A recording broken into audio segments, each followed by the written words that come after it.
Hello, and welcome to IRI Growth Insights, featuring IRI thought leaders, industry partners, and guests. For more than 40 years, IRI has been known for its invaluable data, but these podcasts delve into the insights the data reveal to fuel market disruption and market growth for those in the CPG, retail, healthcare, and media markets. I'm your host, Joan Driggs, coming to you from IRI's corporate headquarters in Chicago.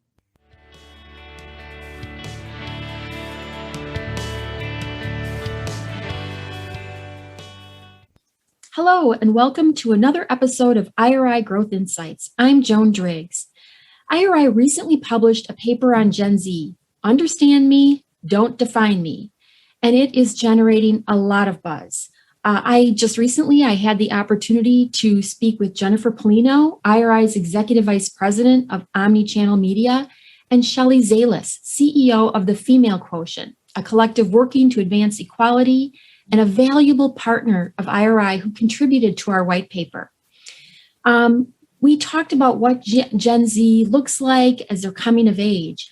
But for this episode, I'm joined by the report's lead author, Lynne Gillis, principal of IRI's survey and segmentation practice, to learn more about Gen Z and their relationship to brands, and really about how brands should be connecting with Gen Z consumers. So welcome, Lynne. Thank you. Lynne, the youngest Gen Zers are still in grade school, and the oldest of this generation are just 23, but already their sphere of influence is notable, right? What did you set out to learn with the research you conducted for the white paper, which, by the way, for our listeners, can be found at iriworldwide.com.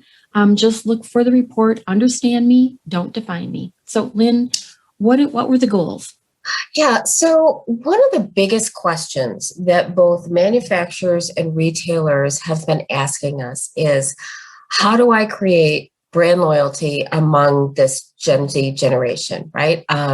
Obviously, the idea is you start a brand young with consumers and get them to, buy it for a lifetime. That cohort, has a tremendous amount of lifetime value when you go at it that way. Excuse me. The thing is that, while this seems like a pretty straightforward question, there's actually a lot more to it than you might imagine. So when we approached this whole body of work, we came at it with three main questions. One was, what does the brand discovery process look like for Gen Z? And how does that play into their willingness or unwillingness to adopt a brand and kind of call it their own? How does Gen Z's desire kind of not to be labeled impact the types of marketing or the types of messages that either will or will not resonate with them? And then finally, what's important to Gen Z from a brand perspective? So that is what gets them to really notice a brand, what entices them to actually put it in their shopping cart, whether that shopping cart is actually one that's in a physical store or one that's online. And then how does that play out in terms of their actual ongoing behavior? It sounds kind of like a simple question, but you're definitely teeing up something that's a lot more complicated. Yeah. I think that we all need to remember that, Gen Z is really, relatively speaking, at the very beginning of this lifetime journey that they're going to have as shoppers, right? There's so much that they're just beginning to discover and learn about shopping. And so in many ways, they're really just kind of starting to flex their own shopper muscles. For many of them who have jobs or who are earning their own money in other ways, babysitting or whatever, they're just now recognizing what it feels like to spend their own money versus spending, mom and dad's money. And I'll tell you, that's an awakening for sure, right? They approach that decision-making process in a much different way than they do when they're not the ones that are necessarily opening their wallets and paying for it. And so I think there's that piece to consider, but there's also the piece that is about the fact that this is a generation that is far more thoughtful about their purchasing, and the impact that purchasing has not only on their wallets, but also on things like the planet, society, their health, right? They come at decision making with a whole lot more information and a whole lot more, I don't know, I guess I'd call it a much more complex and nuanced approach than you might imagine, right? Now, I'm not telling you that they're going to like overthink every single thing that they do. That's not it at all.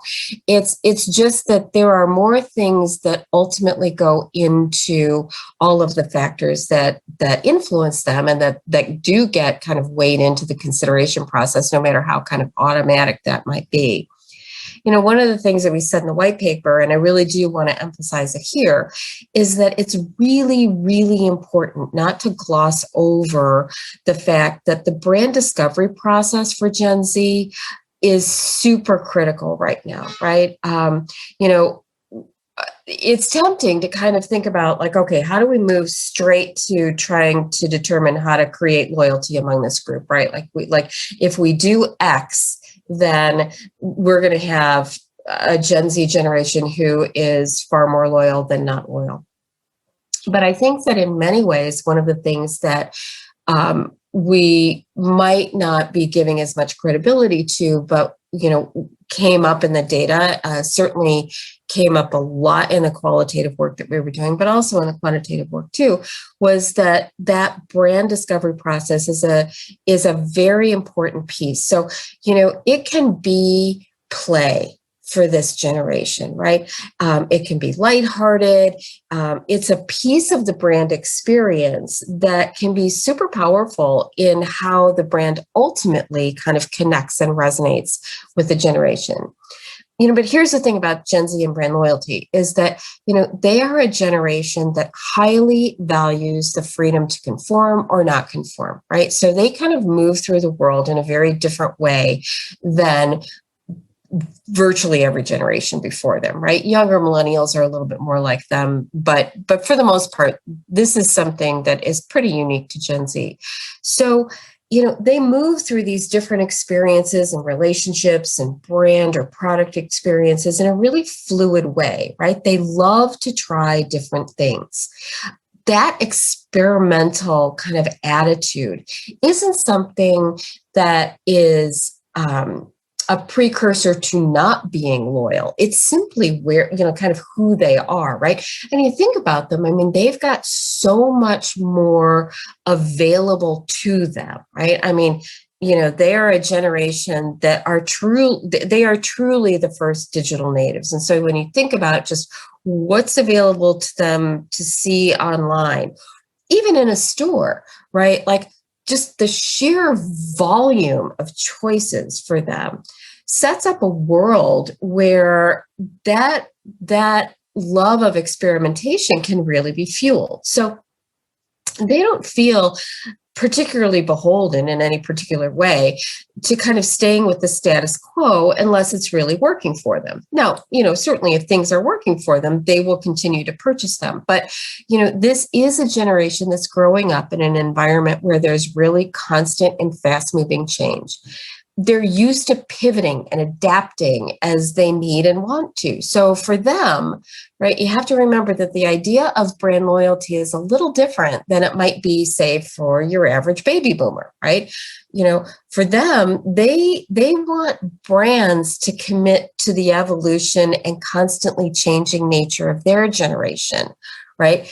It's not that they're not willing to be loyal, but they're not willing to be stagnant, right? And so, it's kind of like if you think about that notion of kind of adapt or die, that really kind of plays out in a very literal way, right, with Gen Z.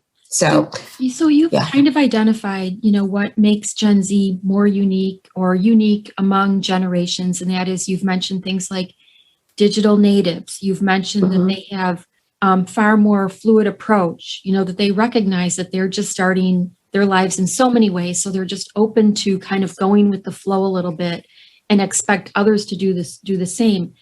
But let's talk a little bit more about some of those values, because you mentioned that they're very, that they have a strong set of values. And I would think that would play an important role into how they approach brands. Or their purchases. So can we talk a little bit more about some of those things that they value? Sure, absolutely. I think this is probably a generation that is, when you think about what defines them, um, you kind of have to take it back to how they grew up, right? So this is a generation that demographically is the most culturally diverse generation ever.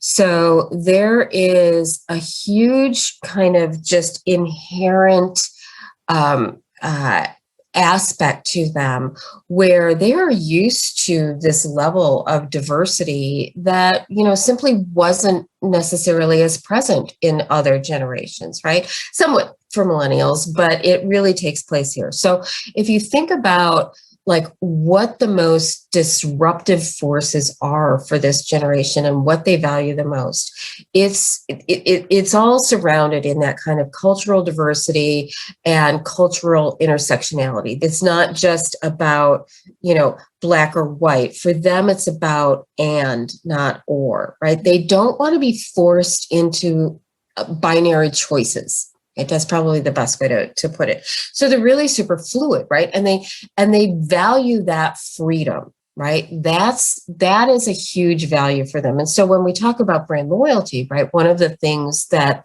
plays out in and kind of this expectation that I just mentioned that brands will evolve with them. Well, they expect there to be a much more inclusive, fluid approach that brands have to talking to them.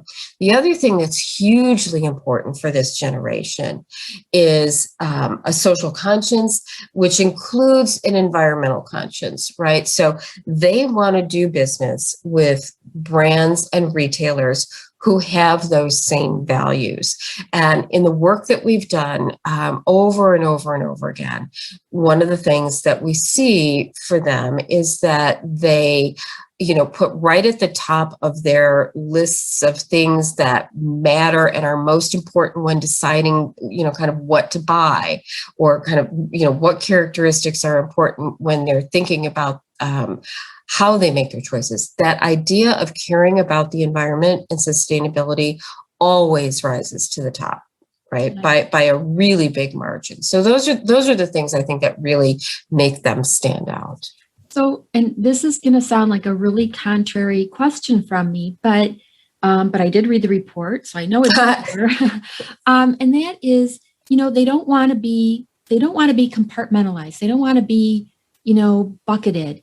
But at the same time, you have approached this. You have discovered that there are some shared characteristics among this group, and you just mentioned, that social and environmental awareness and the expectation that brands are going to be supporting their values.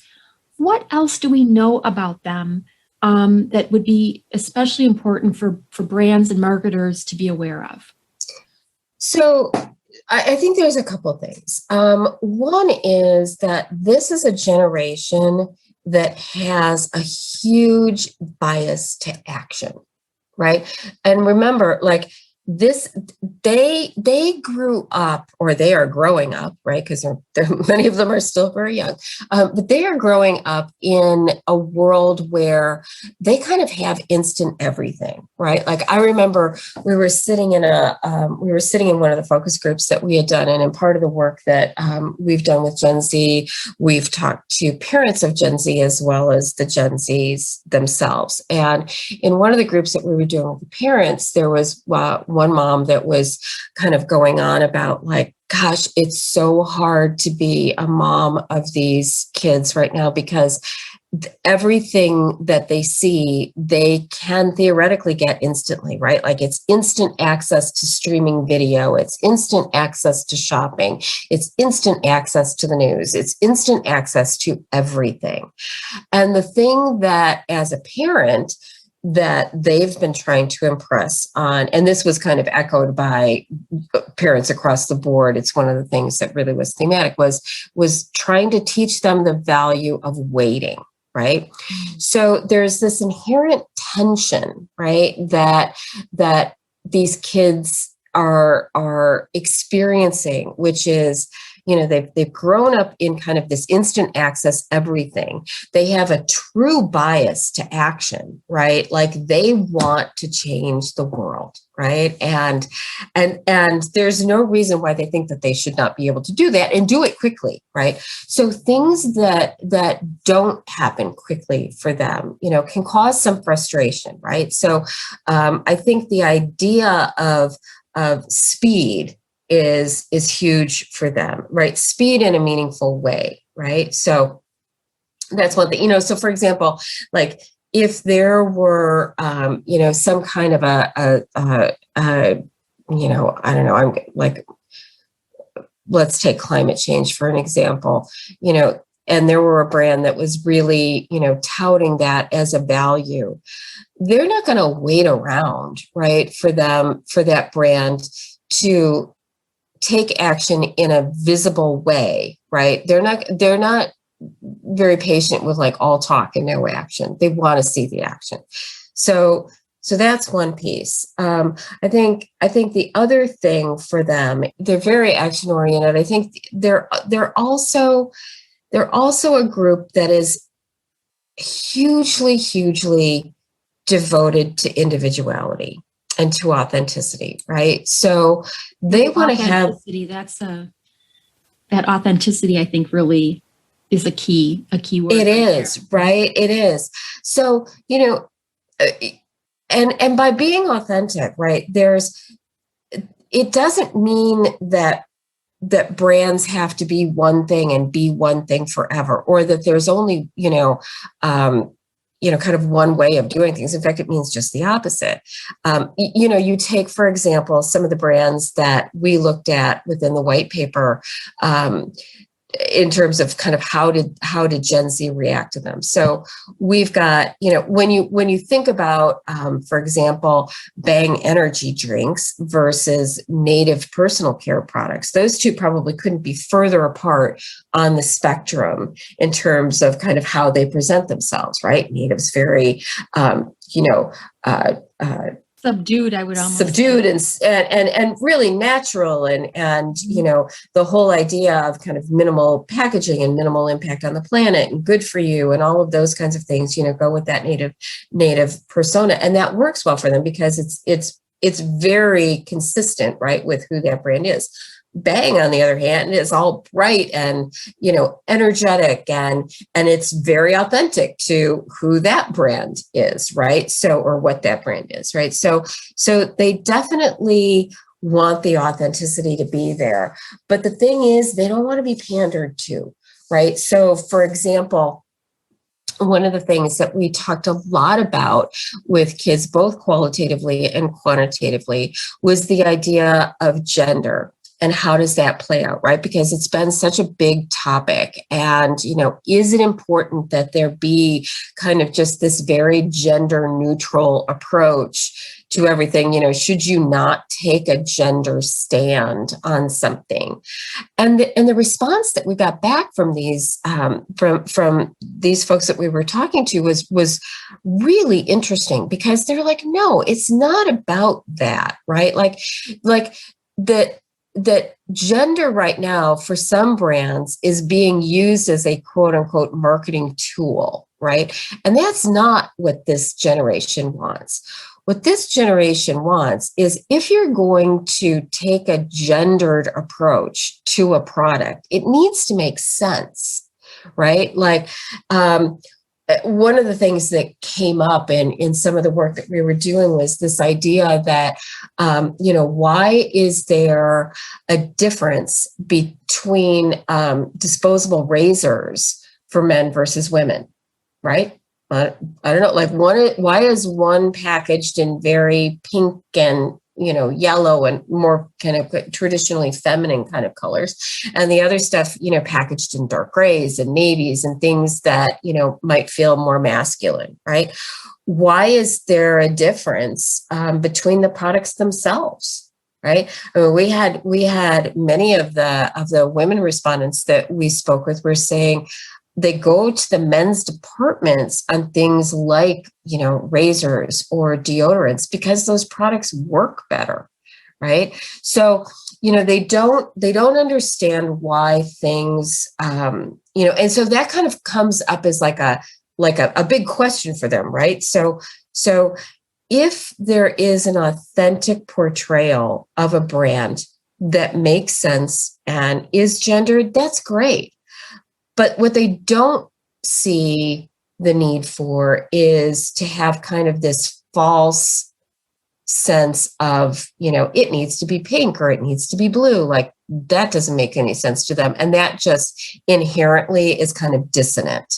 Yeah. Does that make sense? It totally does. Yeah. And you know what? You're kind of taking me into a different path too, because we've been talking a lot about the brands, which is awesome. But there's one thing, like now you're kind of talking about shopping different aisles or going to different places. And I think that retail angle is so important. One of the things that I just loved in the report is that you mentioned that because these are new shoppers, they love the discovery in store. So tell me a little bit about like some retail strategies or retailers that you believe are getting it right. Yeah. So here's the thing about Gen Z that is kind of it presents kind of a dichotomy that's a little bit, that can sound like a contradiction, but I think it's really not if you think it through. So these are new shoppers, right? These are people who, both love the discovery and experimentation process, but it can be overwhelming. So I'm going to give you kind of two examples of how that plays out. So one example that we get, and one of the questions that we talked to these Gen Zers that we did the work with about was that,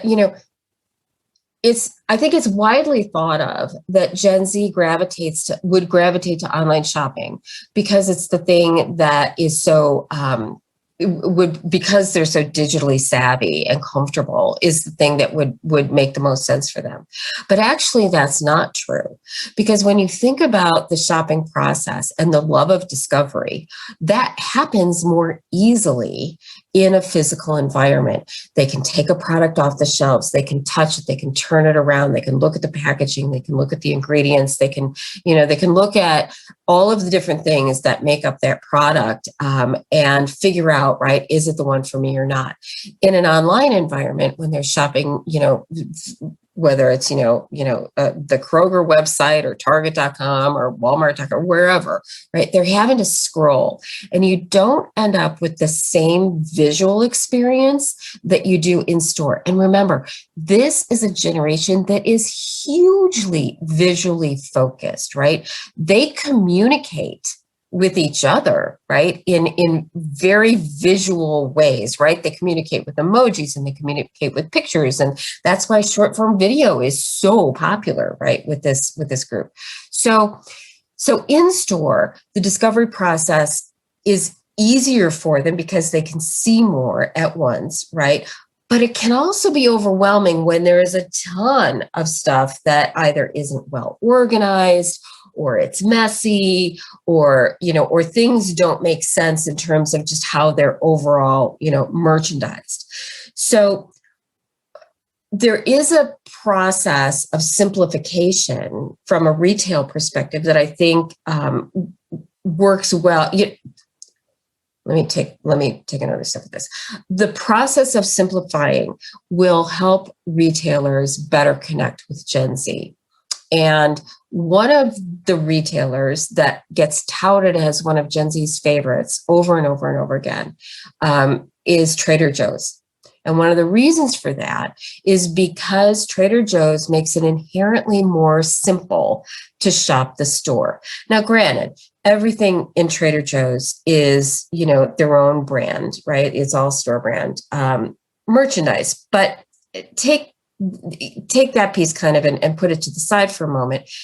The merchandise that they offer is a streamlined set of products, right? Whether they're their own brand or some other brands, I don't know that would really matter to Gen Z. I think the thing is that it's less to choose from, which makes the process easier, right?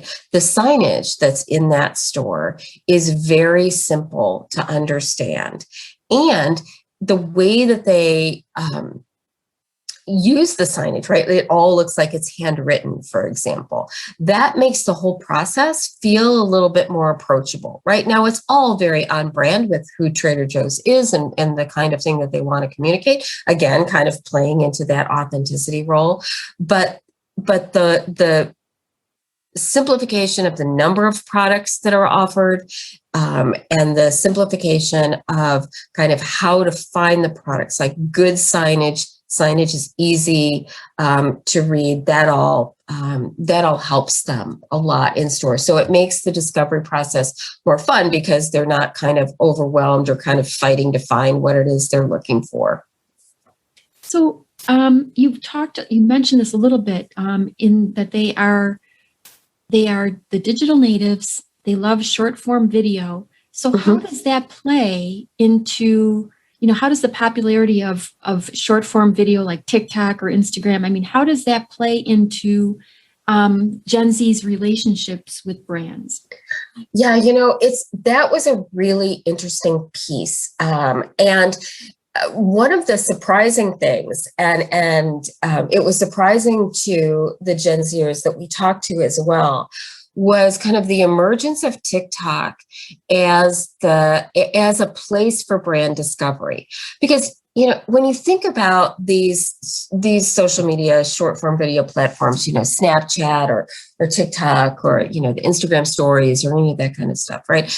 Gen Z is not stupid. They understand that there are influencers who are paid to be on those platforms to get them to be noticing and interested in and potentially buying different kinds of products. And, they're okay with that, right? Like they get it. They're cool with it. If it's an influencer that they particularly like for whatever reasons, that comes across well to them, they're fine with that. The thing that was surprising, though, was that TikTok, for the most part, was largely a short form video format that was just kind of fun, right? Like it was entertaining. Not that Snapchat isn't, right? Of course it is. And Instagram's very much used for entertainment. But I think the branded things that they were seeing on, whether it's Instagram or Snapchat or whatever, might have been a little bit more expected. And TikTok, I think it came up a little bit, it came up in a way that felt a little bit more organic. And one of the things that happened, and this was brought up in just a whole variety of different situations, was they were introduced to products by people that they follow on TikTok in ways that were surprisingly influential, right? And so that really did come up as something that was more unexpected, both from the Gen Z's perspective and from our perspective, right? We didn't expect them to be saying, "Oh yeah, when you discover new products, where did you find them?" And they were like, "Well, TikTok," and that was a big thing. And I think that speaks to the power of things that are less manufactured. And again, kind of more organic in breaking through to this generation. Right, because even those influencers are going to put their own spin on it. They're going to deliver it in a way that is associated more with their personal brand. So that is fascinating. So as we wrap up, Lynne, like if you were, to kind of make some recommendations or something, what do you think? What are like one or two or even three things that you think brands should do to connect with this generation? Sure. So I think above all, right, be who you are, right? Embrace, if you have, a brand personality or a set of brand traits that are just emblematic of, who you want that brand to be, go all in with it, right? Like be that brand everywhere. Like don't hesitate, right? With this generation, like do it with all you've got, and be willing to evolve kind of as you move forward, right? So I realize that's much easier said than done, but it is something that I think is going to be a continuing and growing expectation, right? To stay relevant, you're going to have to keep their attention. So it's this constant innovation, not necessarily in terms of changing what the brand is, but certainly keeping their attention by talking about the brand in different ways, and being unique in that aspect is important. I think secondly, is have some kind of social commitment that you make and act upon, right? Because it's not going to be just enough to be a brand that's out there anymore. This is a generation that expects brands to be more than just, the can of soda, or, the bottle of milk, or the bag of nuts, or, whatever the thing is. They expect brands to participate in making the world a better place. So pick something and be vocal about it, and really, again, be all in with that commitment.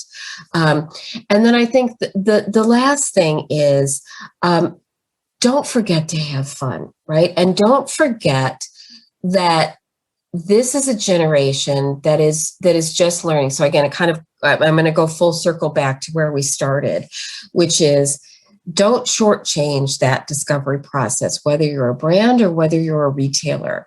That is just such a foundationally critical piece, right? And to make that process as engaging as you possibly can. And that, that comes through packaging, that comes through messaging, that comes through all of the different ways that, you lead a Gen Zer to your product in the store. All of it, right, becomes something that can be just a really, really enjoyable and fun aspect for a generation that really kind of, tends to be more serious overall. It's a wonderful way for them to participate in learning about brands in a way that's really enjoyable for them. So those would be the three things that I would leave you with. That's awesome. And I do want to recap just a couple other things that you said, because, you really did make a point of saying this generation recognizes that their journey is just beginning. They're maybe 20% of the consumers, and they control, about 143 billion of direct spending now, but that's going to change. They are the most culturally diverse. They are digital natives.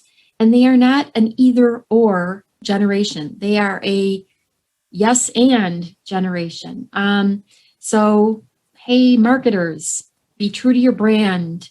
Even as a brand, be your authentic self. That is such a now thing to say. Be willing to evolve and stay relevant with this generation as they mature. Be committed socially and be a partner to them, because they do want to change the world. And don't forget to have fun with this generation. Be engaging. So, Lynne, some excellent topics. We could go on, but you have answered so many of the burning questions about this generation. So thank you so much. Oh, thank you, Joan. Okay. Talk to you later. Okay. Bye. Thank you for listening. Please become a subscriber and let us know what you want to learn more about. We'll serve it up in a future IRI Growth Insights episode. Look for us wherever you get your podcasts, and be sure to review IRI Growth Insights. Also, visit us on the web at iriworldwide.com and connect with us on Twitter, Facebook, and LinkedIn.